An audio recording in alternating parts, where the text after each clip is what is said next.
We're live. Welcome back with Murphy Mac to another episode of the Fitness Beginner Podcast, where we help you get started on your fitness journey. Happy Monday, everybody. Hope y'all are off to a great week so far. We're back at y'all with another episode today, and we have another guest joining us on the podcast. We're going to bring him up onto the screen real quick. We have Mr. Akshay Shah.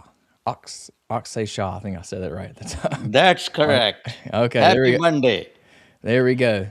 All right. So, just to tell you a little bit about the podcast and who we are and what we do, it's called the Fitness Beginner Podcast, and we try to help people get started and get motivated, and just try to learn a little bit more about fitness and try to get them working on their health, mentally, physically, eating right, things like that. We typically keep things on a basic level for the most part, and then when we have interviews, we have guests on the podcast. We typically dive deeper into those topics of the guests that they're more professional in.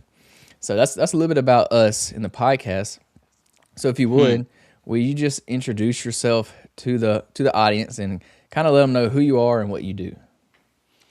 Well, I am a businessman, and this is what I'm doing as a passion. So, first of all, thank you very much, Murphy, for inviting. Happy Monday to everybody. And yes, this is a passion what I started 16 years back.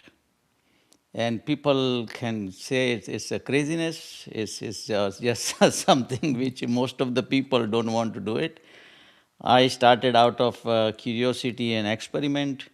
I loved it. It gave me so much energy and so much positive health and wellness for my life. And I kept doctor away, no medication. I'm 66, going to run my 8th marathon next month.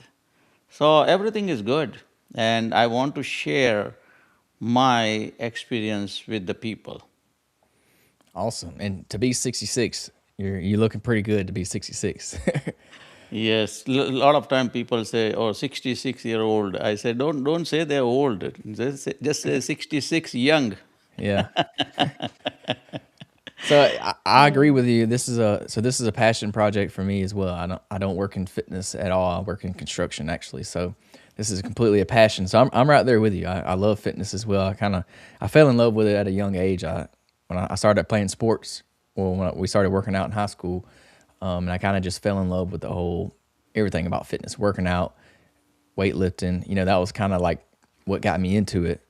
And now I've gotten a little older. I've had to focus more on like my nutrition and things like that too. Because when you're young, you can kind of get away with eating kind of what you want. But as you get older, you have to dial it in a little bit more.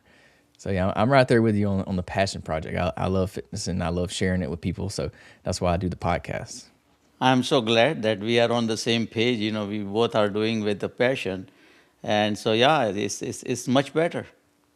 Yeah, it's a lot easier when you get to do something rather than when you have to do something. So when Correct. when it's a passion, you get to do it. If it's a job, you have to do it. So that's why I keep it that way. That's the right attitude. Awesome. So let's kind of go on kind of your health journey. So you've been doing. You say plant based. You say raw plant based. What do you mean by raw when you say raw plant based lifestyle? What is that? I know what plant based mean. I think everybody pretty much knows what plant based is. But what do you mean by raw? So I was vegetarian even before, and so plant based I used to eat, but I used to eat cooked food and processed food. So raw means nothing cooked, nothing processed, absolutely everything from Mother Nature to my plate. So that's what is a raw food. So I'm not taking anything. And initially, when I started, I was not knowing, and so I ate some processed food unknowingly. And then, as I evolved, I got more information. I dig down more, and as I said, I didn't had any medical condition. I had no issue at all at age 50 when I started. I was okay, and then no blood pressure, no diabetes, no obesity, no nothing. I was okay. The only thing was missing was a good energy. What I had, the energy at 30 and 40, was not at 50. So that, uh, you know, pushed me to think about it. Why is like that? And I thought, and I said, okay, let me try. Nobody told me to do it. Nobody pushed me to do it. But I said, let me try eating a raw food for a while. And I tried those things before, even when I was teenager. When at 15 year of age, I started, let's say, 1 month eating just a salad, 1 month eating only mung beans, even though cooked, but 1 month nothing but mung beans. So those practice gave me kind of discipline to do certain experiment. It is most of the people is hard. First, forget about 16 years. People cannot do even 16 days. So yeah, and so that is what brought me to this situation where I enjoyed, because as you said, and if when you do with your willingness, it's not, you are not doing by compulsion. It's not somebody pushing you and you have to do it. That gave me the freedom, and I made my own rules. I do what I like. That's it. Nobody can tell me do this or do that. And slowly, I refined my process even better and better and better. So you mentioned you were always plant based before you went raw. Like you were plant based your whole life, or like when did you turn plant based? So no, by as a family, as culture, I was plant based. But in college, I ate college days. 4 year, I ate everything, meat, chicken, fish, everything I ate just for fun. And it is like in our culture, in Hindu Indian culture, you cannot eat meat. That's a taboo, it's like you cannot. So, as a, in the college years, you want to break the rules. So those things, and a lot of people, a lot of my friends, they used to eat meat. And so with them, I tried, and nobody told me to go for it, and nobody told me to stop it. Everything I did with my willingness. So after 4 years of eating, nothing was wrong, but I was not feeling good. It's what it is, it's okay. Just for trial, I did it. But after graduation, I stopped on my own, and that's about it. Till from that day till today, I never touched any meat product. So I was eating vegetarian food, but of course, cooked and processed. Yeah, I didn't realize in the Indian culture you weren't allowed to eat meat. I didn't know that. I Oh thought there was yeah. like specific ones that y'all couldn't eat, but I didn't know you couldn't eat it at all.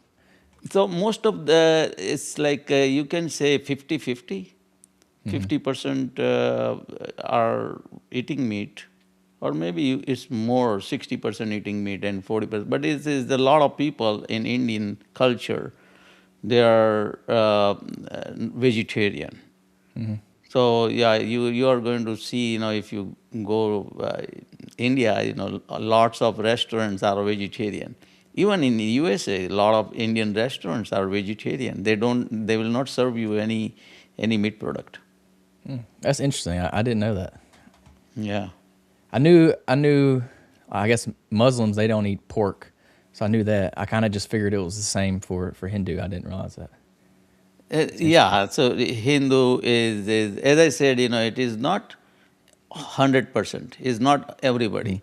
So it's like most of the people are, it's not, I cannot say most, it's like 50-50 or half and half, more or less equal. Yeah. Awesome. So when you decided to stop eating meat after college, what were some like immediate things that you noticed? What was the first thing that you noticed after switching back? Oh, so when even when I was eating meat, It is like a delicacy. It is like only on weekend or when I'm with my friends and stuff. Not every day. So every day at home, no meat. Of course, at home, no meat. Even not allowed to bring the meat product in the house. So it's that's the rule, and you have to follow the rule. So I was not eating meat, but only when I go out. So it was not something which gave me. I was not habitual to eat meat every day, or meat didn't give me any extra strength, or it didn't. When I stopped it, I didn't felt that hey, I don't have strength or this or that. Nothing. It was like you try something new product, and you enjoy for a while, and then yeah, it's okay. Now I don't want to keep continue. So since India is kind of split, 50-50, vegetarian and not, do you is there any noticeable differences between the two different, populations, that the ones that do eat meat and the ones that don't? Like any health differences that you notice, or not really? No, more or less all are same, and more or less I see all are, most of them are not healthy.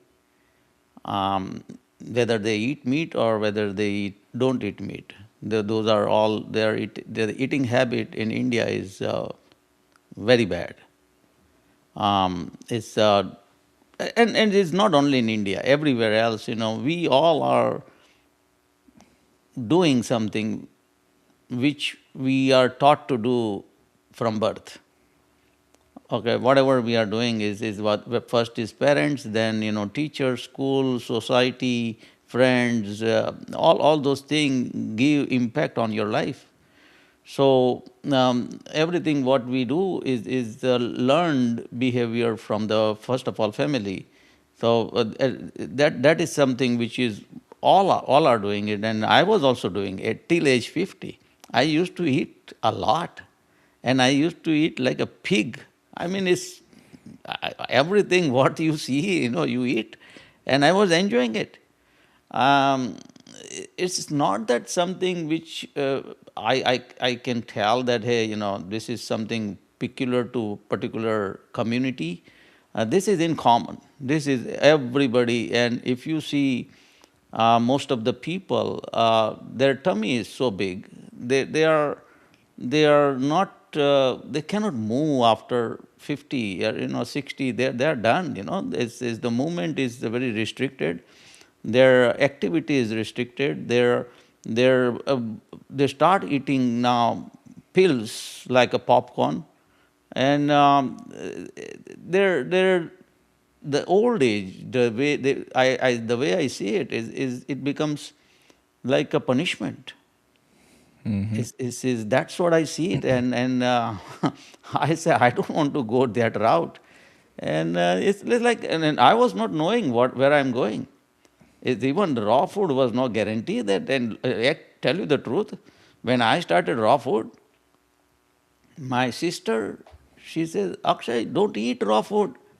You are going to fall sick. You are going to become weak. You are going to do this or that. And I said, who told you this? Why you are saying, oh, because everybody is eating cooked food that we supposed to eat. Okay, so that's my sister out of love and affection, my elder sister, and she told me that. My nephew, who was a valedictorian from the high school, 7-year scholarship for the medical school. He is a science student at that time, and he sent me so many article, scientific article. Don't eat raw food, because when you eat raw food, you fall sick, this and that. So I got those kind of hurdles, but I was very firm in my mind that I want to try. What the heck is going to happen? Maybe I'll fall sick, so what? Let me see what happens. At least then I know that I tried.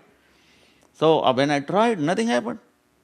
On the contrary, I got better energy. My bowel movement is very easy, very smooth, and everything was like wonderful. I got full freedom. I don't have to worry about now my lunch or dinner or this or that. Anytime, whatever I want, I have fruits and vegetable ready for me. I just, so that gave me totally different. Now, same people, my sister, my nephew, that, valedictorian that time, now he is oncologist. He says, Uncle, keep doing what you're doing. So this is the fact. I mean, this is what I see this as a matter of discipline, a matter of trying something which out of boundaries. Nobody told me this. I went out of the box, thinking kind of situation, and then I'm seeing the better result. And my goal is I want to see 10, 20, 50, 100 crazy people like me to, to do this, and then we can do the clinical. See, right now there is no clinical research. When you ask me, even in India, what is the difference? Because I don't think there is any clinical research on that base. People are just see that, okay, some people are healthy, some people are not. Some people are, they look good, their activity is good, they're involved in more sports activity or physical activity, those are the thing, but otherwise everything is same. Yeah. Yeah, that's interesting. You say you're talking about eating your food raw because I had somebody on the podcast like 2 weeks ago or so, and they were talking about, they pointed out the fact that every other animal on the planet Earth eats their food raw, except for humans. Like we're the only ones that cook food. No other animal cooks their food. So it makes you think, Correct. it makes you second guess. Like, should we be cooking our food? Like, why are we cooking our food? Why did that start? And like maybe we shouldn't. Like, you may be onto something. We should be eating our food raw. Even meat. Like, even if you choose to eat meat, some people even say you should eat it raw. No, after starting this, I did a lot of research. Now I can answer any question, and I have did the research on the food and cook food and meat and everything. So whoever gave you that information is right, except human. No other animals or no other species are eating cooked food. But cooked food was a blessing for humans once. Cooked food was a boon for humans once, because between us and chimpanzee, only 4% of DNA difference. We are all 96% we are same. So cooked food gave us advantage to to make our brain evolve our brain much faster and better. Our brain consumes 20 to 25% energy every day, no matter what. So on those days, like no refrigerator, no nothing, you find the food, you eat. Then you don't know when is going to be your next meal. there, there was no guarantee. So at that point, consuming more calorie at a time was a blessing. That was giving us a guarantee of survival. Now, if we would have not ate the cooked food, we would have been vanished like dinosaur. There was a possibility, because is the survival depends upon on not only just a few individuals, the whole species. If they don't behave in the current situation the way they're supposed to, they will vanish. So I see this way, that after reading a lot of books and understanding that in the human evolution, cooked food was a blessing. It gave us an upper age advantage over other species. But now time change. We don't have any scarcity of food. You open refrigerator and 24/7, 365 food is there. I mean, we don't have to consume that kind of calories just to survive.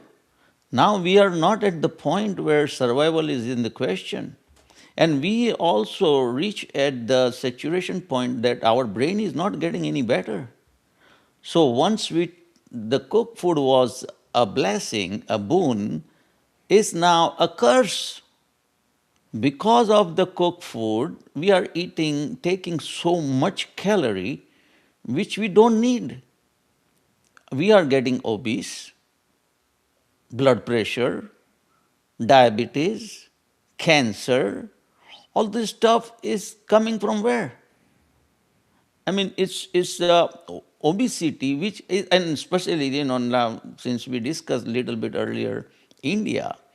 India was struggling out for the starvation. The food was not enough food. Malnutrition was the biggest problem.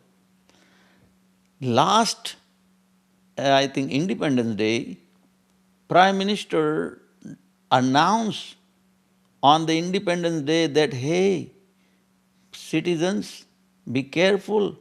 We are getting obese. What? This country, same country, was struggling for malnutrition, is now saying that we have to be careful because now 40% are obese. From where it comes? So it is now, food is not in scarcity. What my grandparents and their grandparents ate and they were doing, this is, I see it is like we are doing everything what our parents taught us or what their parents taught to them. So nothing wrong, and I'm not saying that it is wrong, but now we have to think as a intelligent species out of the box. Our rational mind should be put in action. Why we eat food? Any food. Forget about vegetarian or non-vegetarian, any food. And once you ask this question, you get the answer. And you get the answer, proper answer, and then you don't have to worry about anything, which doctor said what and what book is written what. And once you dip down, you research this, why we eat food. And if I can ask you, Murphy, you tell me why we eat food. To survive. To survive, right? But survival means what? Eating food gives you what? Energy. Energy. Now, this is the real good answer, energy. Then you think about it, which material, which resources gives you the right energy.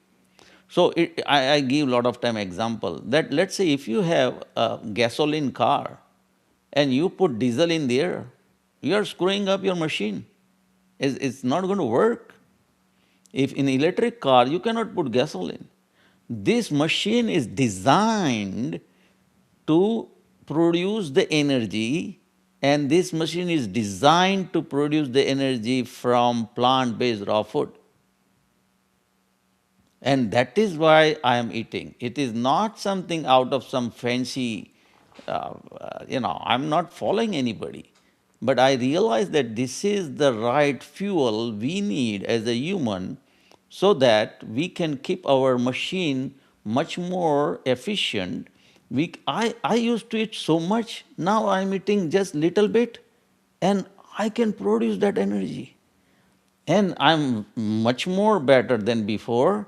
I'm running marathons and working and still doing everything what I used to do.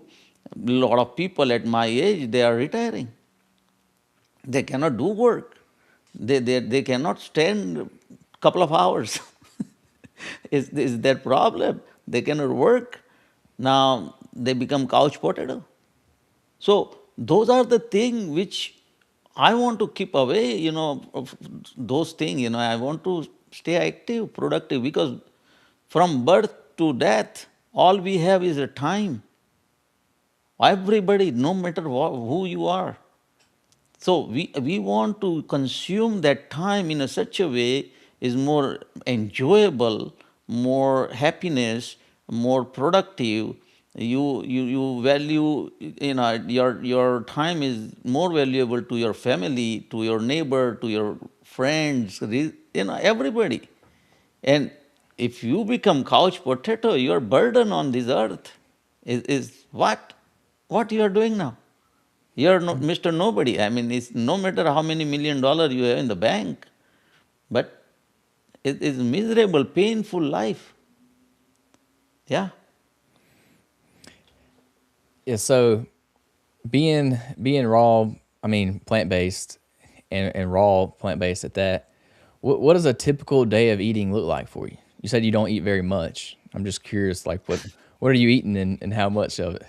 So my day start with green tea, which is not raw, which is not, but it is, green tea is hot, but it's not food. It is just a beverage, hot beverage. So with the green tea, I eat almond and walnut. Now, when I started in 2009, I was eating granola bar, which is processed, which is not natural. But I ate for year, 2 year, and then I realized, hey, this is not right. So I evolved. That's what I tell people. You evolve. You start somewhere and then you find out what is the right and what is not, and you make a. This is the progress, not perfection. This is, and still I'm learning after 16 years. So I start my day with green tea and almond and walnut. Then around 9, 10 o'clock, I eat one banana. I used to eat two banana before when because I was getting hungry. So now I barely eat one banana, and earlier the banana size also big. Now I choose the smaller size, and sometimes those yellow banana is so big. I bring now the red banana, which is smaller and less sugar. So that's my like 10 o'clock, 9 o'clock before go to work, or during, even I take banana in car and eat there. Then 1 o'clock, 2 o'clock, apple or any fruits, seasonal fruit available. And after that, that takes me almost 5, 6, 7 hours.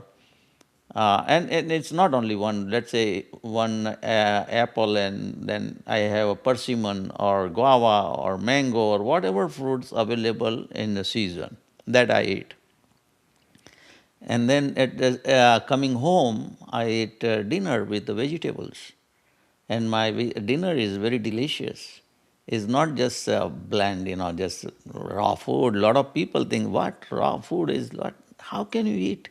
So my vegetable is like avocado or sweet potato, regular raw potato, anything, broccoli. I chop it off in a ball, and then I put some salsa, homemade salsa, vinegar, green chutney or hot sauce, something, and some seeds, pumpkin seeds or sunflower seed, whatever seeds, you just put there.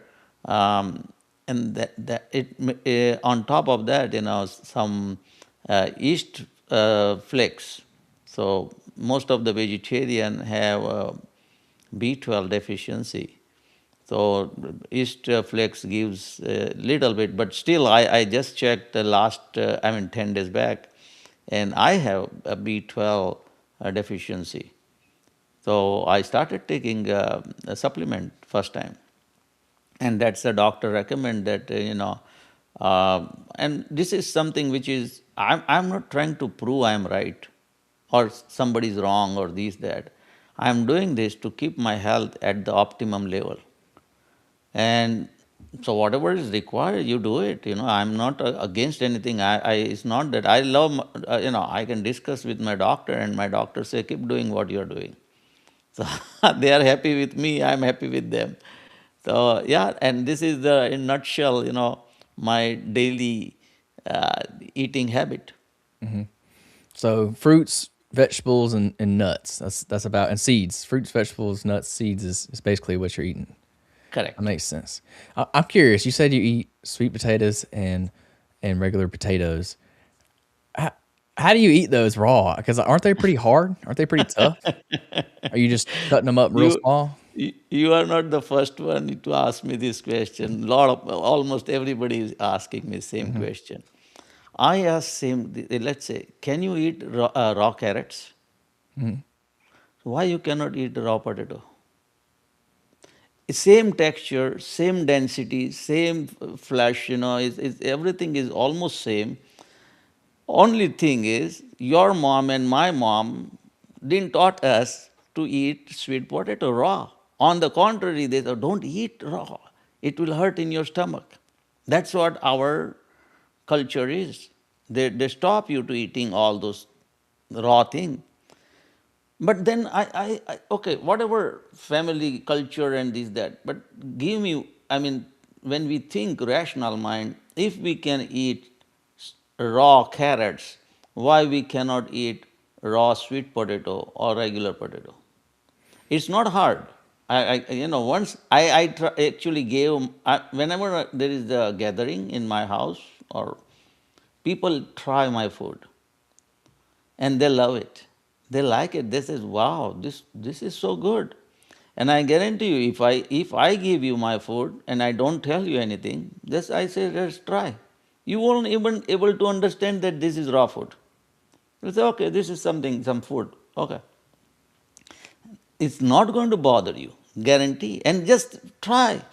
It's like if you eat carrots, same thing. You just chop it up in small pieces. Sweet potato, which is the highest density, index for the nutrition. Highest index on any food vegetable is sweet potato, 184. And then the next is the regular potato is only 100. So I eat sweet potato at least 2 3 days a week. I eat avocado, and then avocado tasty, it's so nice. Hmm. Yeah, Yeah, it's funny that like you said you eat vegetable. I mean, you eat carrots raw. You'll eat avocado raw, but you just don't ever think of eating a sweet potato raw. It's funny, but it makes sense though that you do it. I mean, it's kind of the same thing. It's just a different vegetable. So yeah. It's like we are all trapped in our culture, our the norms, whatever norms we are. It mhm. is, we have to follow it. We cannot break those rules and stuff. But as a rebellion, my mind is like, okay, I want to challenge myself. I want to see it, and I'm not hurting myself. I'm not trying to do something bad. But eating sweet potato is not make you bad. It's like trying. Don't take my word. Don't listen anybody. Anything, if any question comes in your mind, you want to experiment, you want to try. Once you try, now this is the proof, your own proof. You are not taking anything from outside, and that is going to convince you, no matter what you read, no matter how many YouTube you see, no matter how many podcasts you see, listen. But if you are not going to try yourself, you are not going to get convinced. Yeah, I agree with you a lot. I use kind of that same philosophy a lot when it comes to the different styles of like working out. So there's so many different styles you can do nowadays, and I always recommend people try all of them. Like try all of them out, see which ones you like, see which ones you don't like, and then do the one that you can stick to. Because if you can't stick to it, then it's not really gonna benefit you at all. So same with the food. Like if you can't stick to eating the right food, it's not gonna benefit you. So try it all out and see which one that you like, see which one works, one that you can stick to. So I agree with that 100%. And it's Yeah, that is the bottom line. You have to enjoy it. mhm. Yes.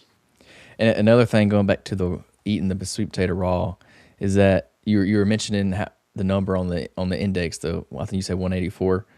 When you actually cook things, when you apply heat to it, you actually are you're diminishing the nutrients in it as well. So like when you're eating it raw, you're actually getting the full amount of nutrients from it. So it's you're consuming more like better nutrients than you would if you was to cook the sweet potato. So you're actually probably getting a more benefit out of eating it raw that way.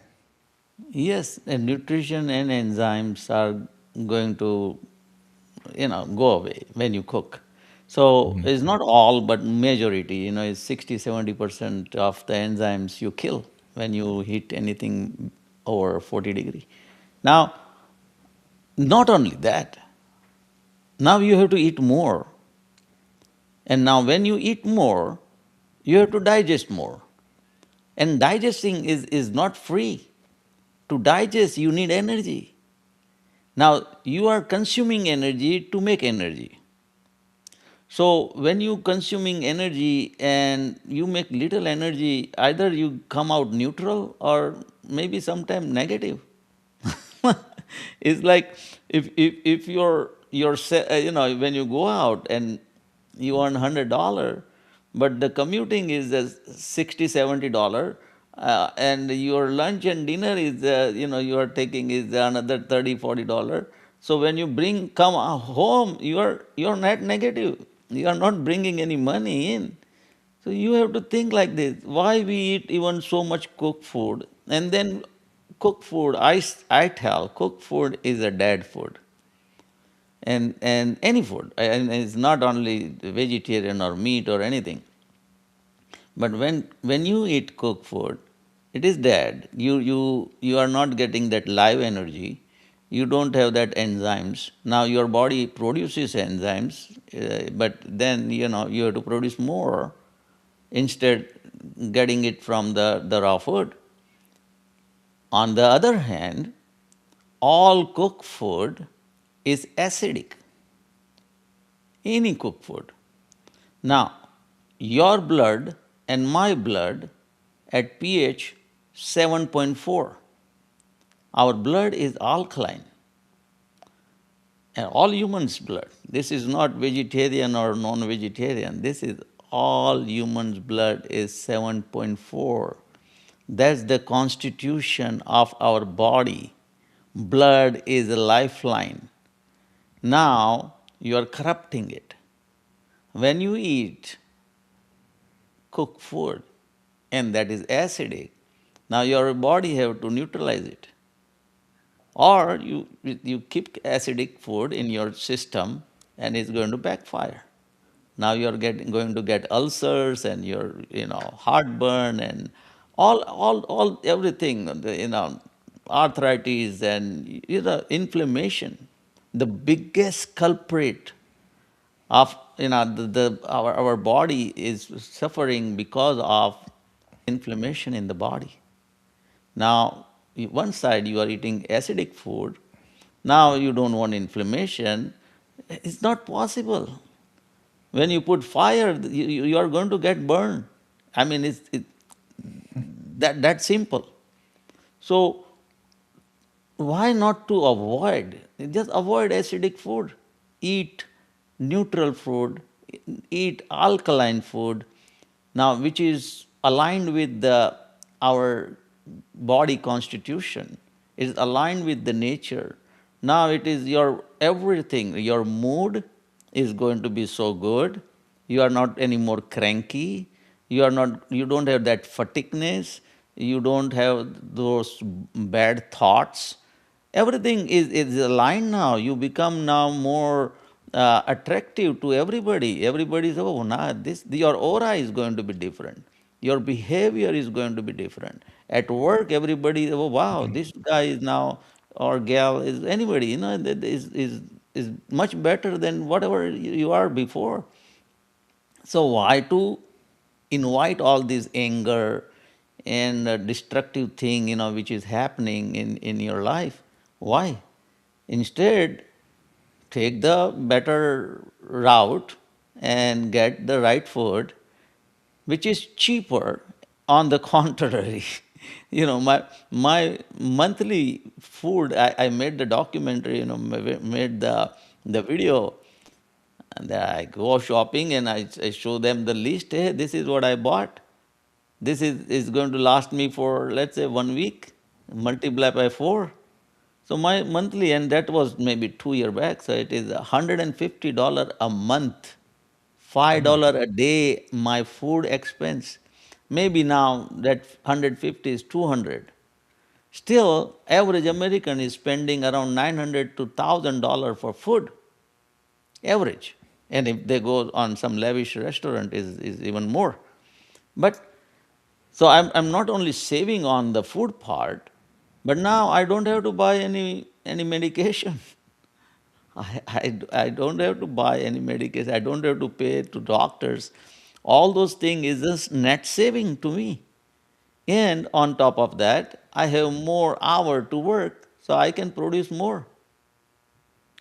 It's that simple. Yeah, you don't. You either pay for it up front or you pay for it, later on. So like you said, you don't have to take any medication. So you're saving money by not paying for medication. You're also saving money by not having to go to the doctor. Like you probably don't go to the doctor very often. You're not sitting you're not wasting your time in the doctor's office. Just waiting. When you go to the doctor, it takes forever most of the time. So like you're saving a lot of things that you don't really think about, but you end up saving more in the long run. Yeah, and no medication is innocent. Every medication has some kind of side effect. Even some simple painkiller, it's going to hurt you because it's that's how it is. All those synthetic thing, chemical thing, is not meant for your whole body. And this industry, and everybody, it's like everybody wants shortcut. That okay, you have a headache, okay, eat some painkiller and your headache will go away. But they don't think that why you have headache. Because you have digestion problem, or you have too much stress, or you didn't slept well, or whatever the reason. Resolve that instead killing taking the painkiller. So instead going for the shortcut, if you go for a real root cause of that problem and you solve that problem, now in your whole life you don't need that painkiller again. Yeah, that's the problem with medications is when you go to the doctor and you get a medication, they're not helping you, like you said, the root cause. They're not helping you solve the root cause. All they are doing is solving the side effect or the result of it. You're not solving, so it's just a temporary fix. You're solving the symptoms that you get from it. You're not actually solving the root cause, like what's causing it. So that's kind of the problem, especially in America. Like that's the problem with healthcare. You go to the doctor with a problem.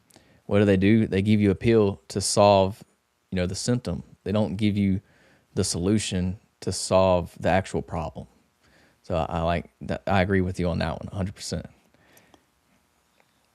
Yeah, and it is the thing is everybody is accepting it. So, oh, okay, when doctor prescribe any medication, the patient will take it very, you know, it's like okay, doctor gave me some resolution. They take it happily, but it's so sad that this resolution is superficial. This is the solution is so superficial that it is going to help you, but it is going to hurt you. On the short run, it's going to help you, but long run, it is going to hurt you. Now you need another medication because now your liver is damaged, or your kidney is damaged, or your any body organ is damaged. Now then your brain is going to affect differently. Every medication, when you see there, oh, be careful, it can cause a suicidal effect and this and that, and so why people take it even? It is going to give you negative, maybe 10% chance or 20% chance, but that is too many. It's why you want to take that kind of poison? I tell it, it's a poison. If anything is hurting your organs or body or even the tiny cell, it is not good for your body. That you don't need a PhD on the medical field. This is that simple. And another thing, what you said is right. The human is the only confused species. They don't know what to eat, and more so, they don't know what not to eat. Newborn calf, newborn any species, anything, they know exactly what to eat. They will not eat anything. In my pond, I have turtle. If I offer some food, come and they won't eat, and they'll eat some certain food. Think about that. Any, newborn calf, they know only the grass. They don't want to eat anything, what they see. And sometimes when even to your dog or cat, you give some food, they will come and they will smell, and if it is not good for them, they won't eat. They have this hardwired intelligence. We also had that hardwired intelligence. But because of our evolution was so challenging, we screwed it up. We as a human species, we screwed it up because then we started eating everything. And that was important at that point for survival. If we would have not ate everything, we would have been wiped out. But so at that time it was correct. They were intelligent. The human were intelligent. But now what happened to our intelligence? At this point, current situation, why our intelligence has become so corrupt that we don't have understanding of good food or bad food. Our kids, if you don't monitor them, they will put everything in the mouth, whether it's a plastic Lego or paper or pen or anything. Whatever they see, they put it in their mouth. And this is happening only intelligent species, so-called intelligent species, human. All other species are not facing this problem. They know exactly, every bird know what to eat, what kind of seed they eat, and they won't touch anything else. Every bird knows what kind of fruit they can eat. They won't touch anything else. I am doing beekeeping in my backyard. I have beehives. The newborn bee goes to the flower, knows where to go get their food. The nectar is their food. They go to flower. They won't come to and sit on your banana. They won't. They won't come and sit on your pizza. When this tiny insect knows exactly what to eat, what not to eat, we, such a intelligent species, we lost it. But we can get it back. If we align more with nature, nature is a big teacher. That teaches you everything. That okay, this is good or this is not. And once you are aligned, automatically everything will come. And slowly it's not overnight. It's even 16 years is a lot of people. What? 16 years? And I said, it's nothing. These millions of years of whatever our brain become corrupt, the intelligence is gone, is 16 generation is not enough even to revive it. But well, we have to start somewhere. Whatever happens, and more I'm worried about, not worried, I'm more concerned about my own life. If I can be independent, at 66, of course, I am very independent, I do everything. But even 76 and 86, if I survive, if I live that long, I don't want to be dependent on anybody. I don't want to, compromise my freedom. I don't want to see that my privacy become public data. And everything you now those you are living every day in misery, like in a jail. You cannot do certain thing. Your everything is restricted. And it is going to happen to me too. I'm not saying that because I'm eating raw food is not going to happen, but I can minimize it. It's like, instead 30 years of misery, maybe 3 weeks of misery is fine. you know that if that is what happens, it happens. Yeah. Yeah, that's an interesting point that you bring up about when babies are born, they know exactly what to eat, like any other species. Like you talking about the calf or the bee, they know exactly what to eat. And I wonder where we went wrong. Like why did we start doing that? And I think to me, I guess the answer for me would be pleasure. Like we tend to eat for pleasure. We don't tend to eat to survive. If you think about like other animals like calves or the bees, they're eating to survive still. Like they don't have options. They don't get to eat for pleasure like we do. So I guess that's kind of where we went wrong on this whole, food thing. So yeah, that's just an interesting point you brought up. That is the day they're born, they know exactly what to eat. There's not a question what they're going to Yes. eat. So that's a good. I never thought about it that way, but that makes a lot of sense. No, not only that, what to eat they know, and what not to eat. Hmm. How in the world they even they just they're born, newborn baby. They never had experience of that particular food or anything, but their instinct, the hardwire intelligence tell them not to do it. I mean, it is that simple, and it is so profound. It is, that when they have this knowledge, that understanding about eating food, they actually have full control over their life. And we as a human, we lose the control. Now you have to depend upon your parents, and then the teachers and the professors, and then the doctors, and all the businessmen, doing the marketing, and they bombard the market. Hey, take this. Hey, wow, omega 3 is good, and hey, the protein is very good, and they just bombard it. And we as a naive creature, we we take everything like, oh yeah, they are saying the truth.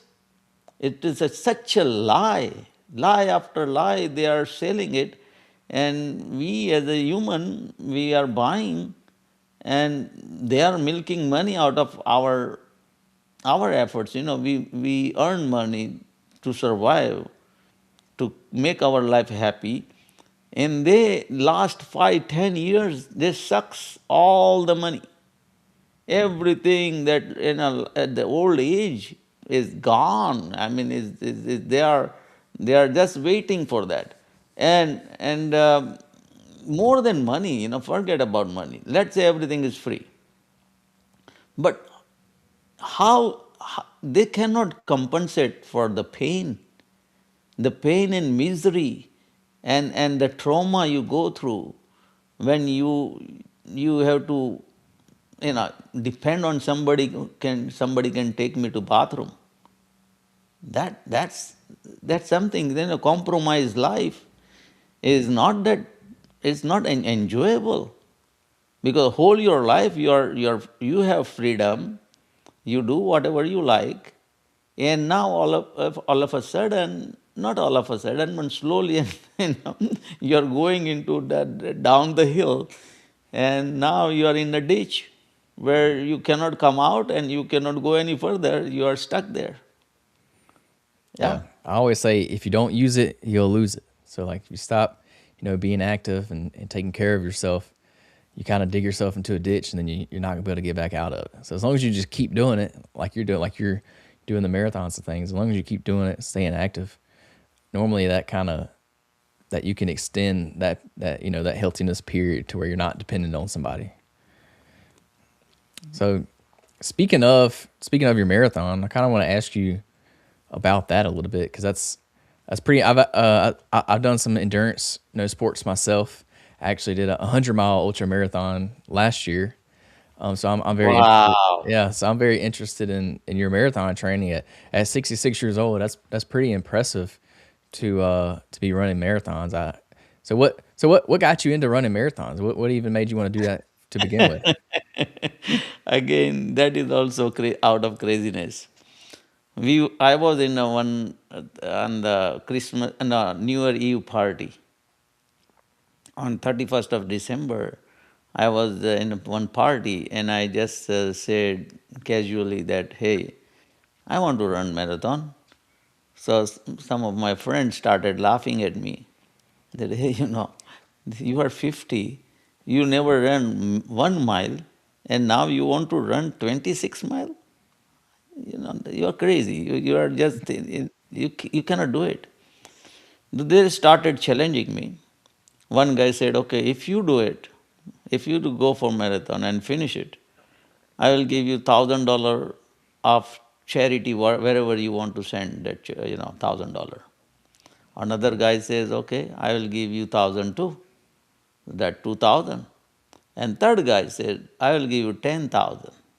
If you finish the marathon, I will give the charity of your choice, 10,000. So now I have $12,000 for charity, which I thought it is a lot of money for poor kids in India. If Hmm. I run and I get $12,000, I will send that happily to India, and it makes difference so many poor life. So I started running on the 1st of January at 7 o'clock. It was so cold, and I was not knowing where I'm going and how much I'm going to go. So I tied up my shoes. I was playing at that time volleyball. So I had volleyball sneakers, not the running shoes. But whatever I had, I started. First day I went and came back. It was, 8 mile. Then I took my car and to measure how much I how much I ran. I don't know even. So I took my car and to see, So it was total 8 mile. Yeah, my legs were sore and everything, body was sore, and so my gosh. Then I bought running shoes. My kid says, Dad, you cannot run with these shoes. So bought the new shoes and stuff. But that was the beginning. That challenge, those three people challenged me to run, and I ran at age 50. I got trained for around 4 or 5 months, and I finished at 5:40, which was not. I'm not running for 3 hour or 2 hour. I cannot do it. I know that. But even at 5:40, my trainer who trained me, he is also my friend. He finished 7 hour. So I was better and faster, and and that was it. He had that was his last marathon. I ran even I kept running, and even again I said I'm going to run next month. That's awesome. So you didn't run it. You weren't a runner before that. You just No, picked up and no. ran 8 miles your first run. That's a long ways for your first run. I can Yeah, I mean imagine. it's that's what I see this experiment. Find out what exactly the truth is. Not the truth which is said by somebody else, your friend, your parents, your relative, cousin, neighbors, teacher, professor, no matter who. If you buy that as a ultimate truth, you are deceiving yourself. Instead, go for the real truth. Find out. And the another interesting thing is, I never got that $12,000. They all flipped. But I still thank you them that because of that challenge, I got my new life. Mhm. Because of the marathon, it all came, everything changed. My brother even says, even today, Akshay, you are crazy. You are paying 200 plus dollar to enter into marathon, to take all this pain. Are you crazy? You won't understand the value of crossing the finish line. Unless you've crossed the finish line, you won't see it, you won't feel it. And I think marathon gave me again is the discipline, is something, endurance, as you said, uh, and that not only works for as a physical. This is not only physical gain. You mentally now you become so stronger. Your emotions, your all behavior, every activity, you become more confident about everything else. Those all comes because of the marathon, because of the running, because of anything what you do as a physical activity. So it is not only physical activity helps you only physically, it also helps you a lot mentally. Absolutely. I agree 100% with that. It's funny you mentioned like you won't get it until you cross the finish line. And that's so true. It's so hard to like explain what you get from pushing yourself like that, from challenging yourself. It's so hard to explain that. Like you can't really put it into words. It's one of those things you just have to do it. Like you have to train for it, you have to be disciplined, and then you have to go out there and you have to execute. You just have to do it yourself. And then once you finally cross that finish line, it hits you like, okay, I get what they're talking about now. Like you have to do it yourself, and it's so weird. Like I wish I could explain it to people because people think I'm crazy too. Like I run a lot, and they're like, hey, why do you do that? Like why do you get up at 4 a.m. in the morning and go run before you go to work? Like why do you do that? And I'm like, you don't get it. You got to do it yourself. You don't understand. It's rewarding, and then you come back and you do it again. For some reason, you do it again. I don't know why.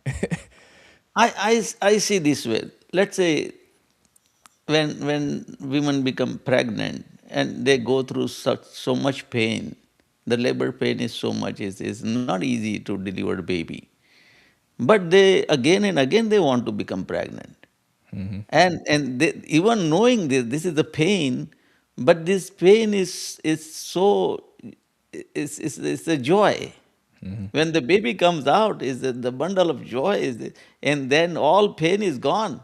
So when we cross the finish line, it's okay. There is so much pain and everything, but uh, that pain is going to go away. And now, not only you made yourself so strong, so better, that it is going to last even more. It is going to give you more reward in your life. Yeah, so that's it. That's a good not explanation, a good comparison there. Like, oh, somebody being pregnant and then in running. I like that because yeah, it's like why would you purposely put yourself through all that pain and all this with all the side effects that come with being pregnant, but at the end you get the reward of the baby and it makes sense. So that's a good kind of correlation there.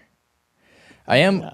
I am curious with being plant based and how do you when you because running for me is it's kind of taxing on the body and I tend to have increased appetite when I'm running like I tend to be more hungry. So how do you go about your diet when you're running so much? Do you see an increase in your appetite when you're running or like how do you structure your diet around your training and your running? I see this, which is kind of a problematic for most of the people, because when you burn so much of calorie, and now you want to replenish it, those calories, the energy. Now I see this very different way now. Before it was different. I see this is our machine is this body is producing energy. Now, if you find out the right way to replenish that energy, it is not that difficult. You don't have to eat that much. So it's like this. If you have this phone and you charge it, and when the charge is over, you want to plug it in and you charge it again and it runs fine again. Our body is same thing. It's producing the energy only if you once you understand the giving the right fuel, not more fuel, right fuel. It will charge, and it will charge so good that you are not going to get depleted at in marathon at mile 20 or 22 or 24, you are going to still you have energy because your battery is charged so strong, so it is not going to deplete very quickly. And we screwed it up.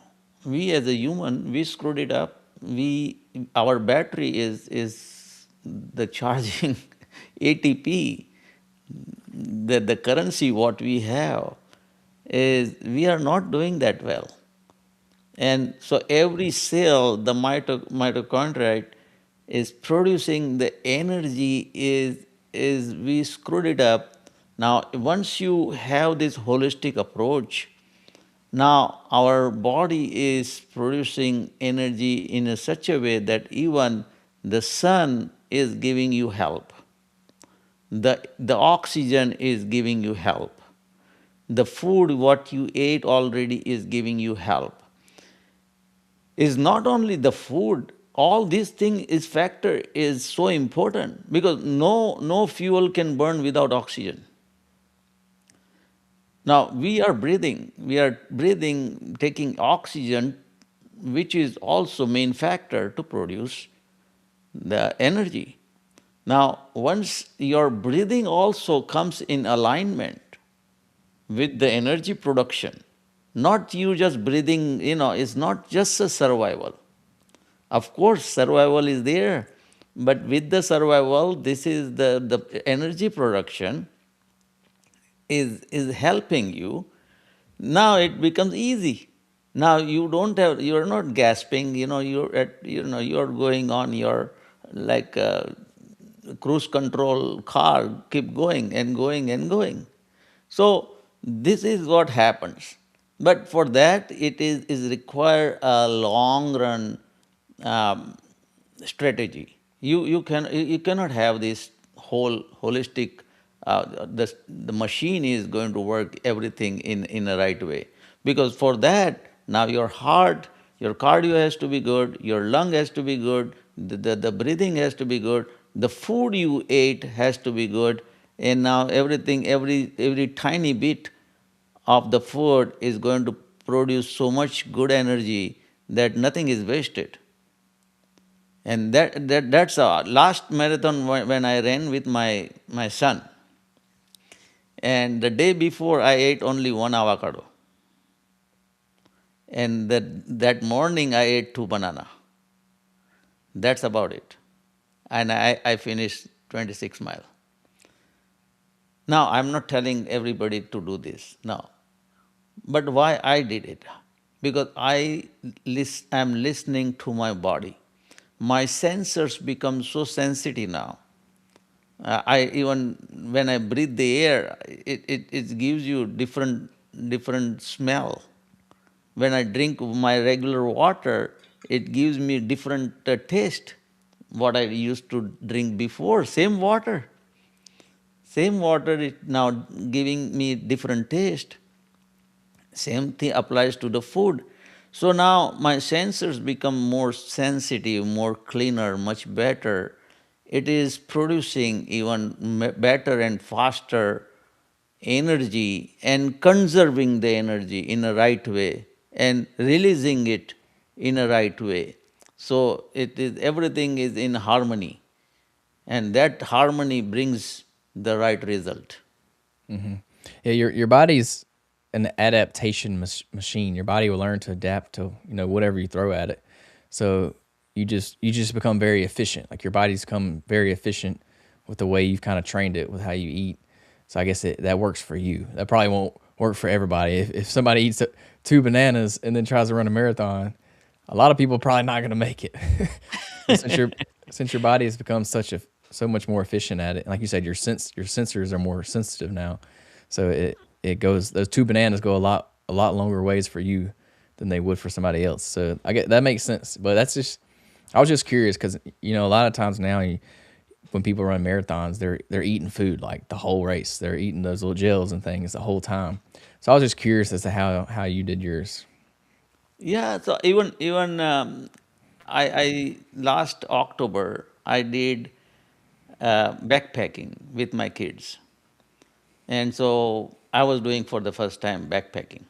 My kids did it before, but that was the Father's Day gift from my kids to me. And I said, this is a wonderful, going to be for my life, that this kind of uh, 2 night with the kids and in backpacking is a nice memory. Hmm. So 8,000 feet I went up, and with the 65 pound in on my shoulder in the backpack, and I'm only 140 pound. I ate there also. I took sweet potato, um, and all food which was raw, and this was the experiment for me too. The first night we ate dinner after reaching around, I think, 7,000 feet up. And then next day we went up 8,000, and I had full energy. And I asked my kids, do you think I'm doing okay? They said, you are doing wonderful. Having said that, it's like I'm not saying that everybody should do this, what I'm doing.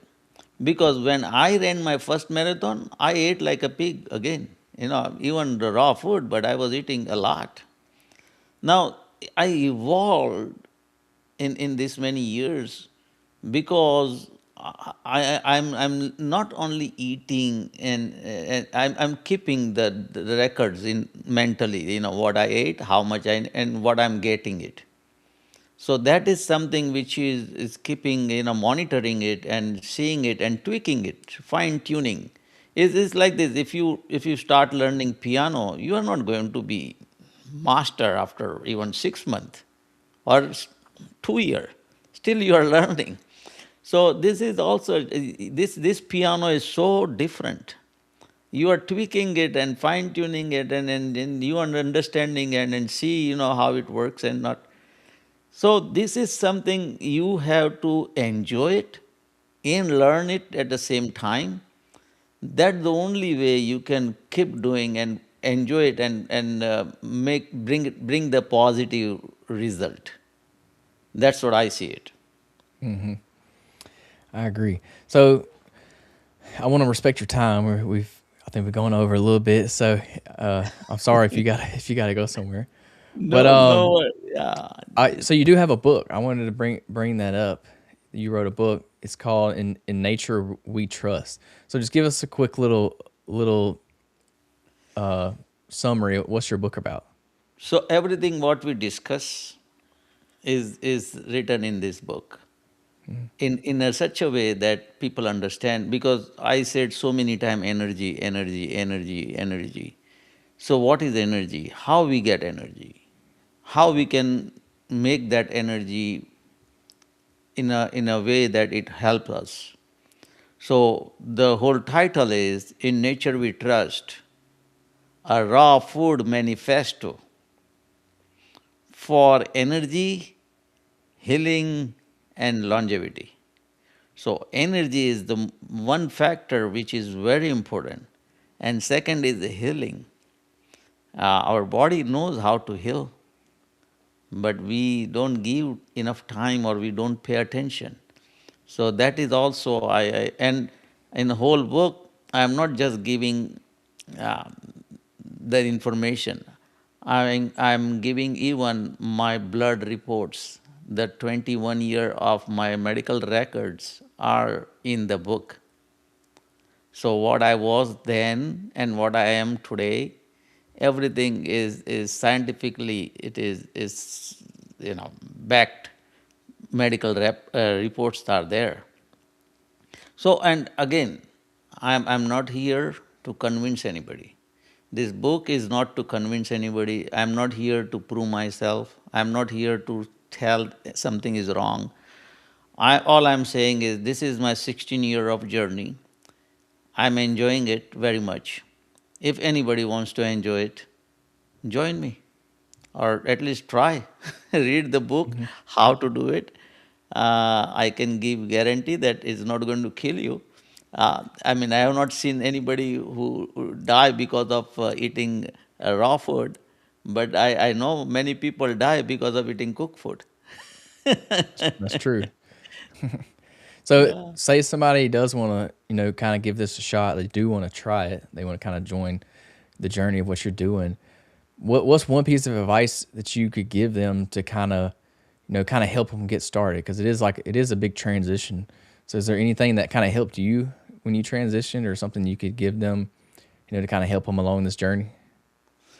Before you try, mentally you question everything first. That is the one thing gave me kind of a upper age, because I never took anything for granted. No matter who said, I always ask why. And when they give answer and my why is not satisfied, I will dig in myself. And experimenting is that is what. So you don't just, I mean, anybody who is reading the book or listening to this podcast, don't just accept what I said. Think like why is like this, and you decide. And on my website, raw foodist, RAWFOODIEST.com. Extra E is there for education. So that rawfoodist.com have a lot of videos, lot of blogs. I am not selling anything. You don't have to be a member. You don't have to pay anything. I am not here to get name, fame, money, popularity. I'm here for to give my last inning of my life.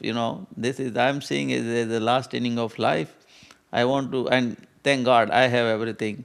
I want to give back to world before I depart from this earth. I want to see that, if I can give something back. And that is the whole my aim, the passion is for this book. Yeah.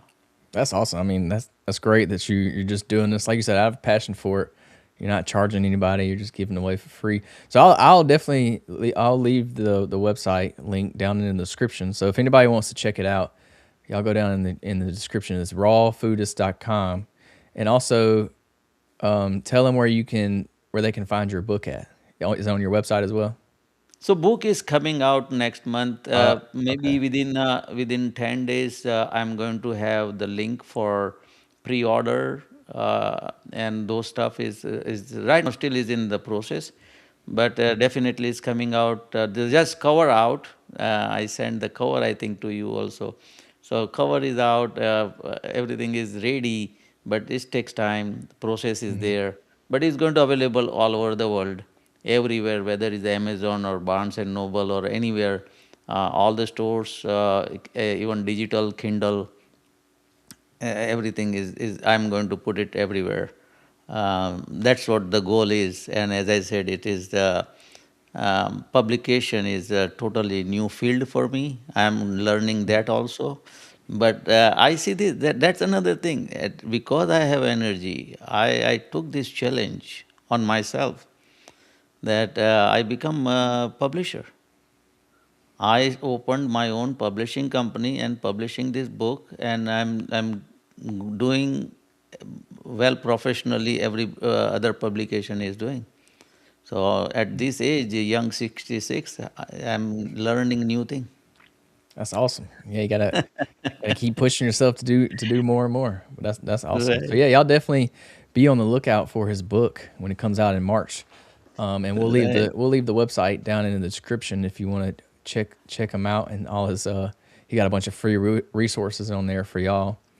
So Lot of things there, yeah. It is everything is free as a myth, people have. So I have a lot of answer for that, and I would like to suggest everybody, to you and to everybody, when you read the book, don't just agree.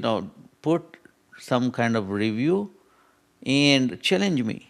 Hey Akshay, what you said is I think is not right, or so challenge. I love that, because I'm in at the situation where I want to see that anything maybe is still in question. I want to address that. So, but yeah, everything is I love to see that people gives me feedback. yeah, absolutely. I like your philosophy of don't just believe it because you said it. Actually, try it for yourself and see what you think of it. Don't just take your word for it.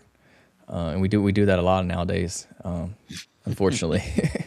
So yeah, I just Yes. want to say thank you for joining the podcast. I really enjoyed, getting to talk to you, because it's interesting seeing other people's perspective on, health, fitness, nutrition, because everybody kind of has a different philosophy or way that they do things. So I think yours is different from a lot. Like most people, nobody does what you do, or I'm sure there are some people, but I think it was a very interesting viewpoint to kind of learn about. So I enjoyed it. I'm sure the listeners will enjoy it too. So I just want to say thank you for joining the podcast today. Thank you, Murphy, for inviting. And we will do it again after, you read my book. Absolutely. So yeah, that's gonna do it for today's podcast. Y'all be sure to tune in next week for another episode of the Fitness Beginner Podcast, and y'all have a great day.